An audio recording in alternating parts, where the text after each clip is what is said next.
But first, the sentencing phase of the Markeith Loyd murder trial takes a new turn. Thanks for staying with us. I'm Ginger Gadsden. Glad you're with us tonight. I'm Matt Austin. Today, his defense team tried to paint a picture of that convicted cop killer as a man who endured a lot of trauma and has a heart for others. He experienced complex trauma, which, again, as I said, is both repeated and varied. So different types of traumas that happen more than once. News 6's Lauren Cervantes is live outside the courthouse where testimony took a bit of a softer turn today. Lauren. Matt, while the day started off with testimony from a doctor who says he evaluated Markeith Loyd for PTSD, it ended with testimony from Markeith Loyd's cousin, who called him a generous person and says he was a protector in their family. If he knew someone, he would say, okay, this mother was struggling with her children. Can you take this portion of what you're going to give me and give it to them?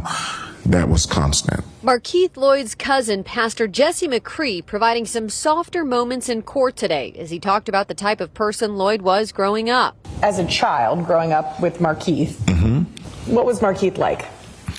A jokester, really funny. Very protective. He wasn't the only one called to paint a picture of Loyd's character. Loyd's best friend, who says they've known each other for more than 30 years, also spoke. He would look out for anybody, or he would do anything for anybody.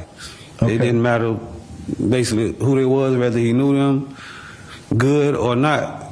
If somebody needed help, he would help them in whatever form or fashion. Thank you, Your Honor. The defense also brought in Detective Greg McQuitter to talk about the night of Loyd's arrest. Was he taken to a hospital ever?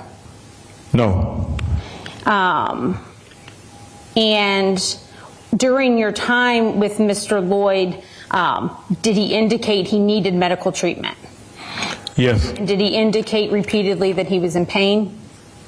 Yes, he did. And while the defense touched on Loyd's mental state with the testimony of Dr. James Campbell, I do believe that Mr. Loyd meets criteria for post-traumatic stress disorder chronic. the state argued back. Would you also agree that the criteria for PTSD under the DSM-5 are riddled with what can be subjective reports?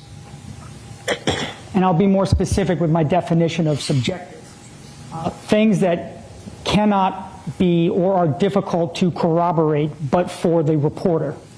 I would agree with that. They're relying on internal experiences, things of that nature that are impossible to corroborate. Court will pick back up tomorrow morning at 9 a.m. and the defense is expected to wrap up with their witnesses tomorrow. For now, in downtown Orlando, I'm Lauren Cervantes getting results. News 6. Lauren, thank you.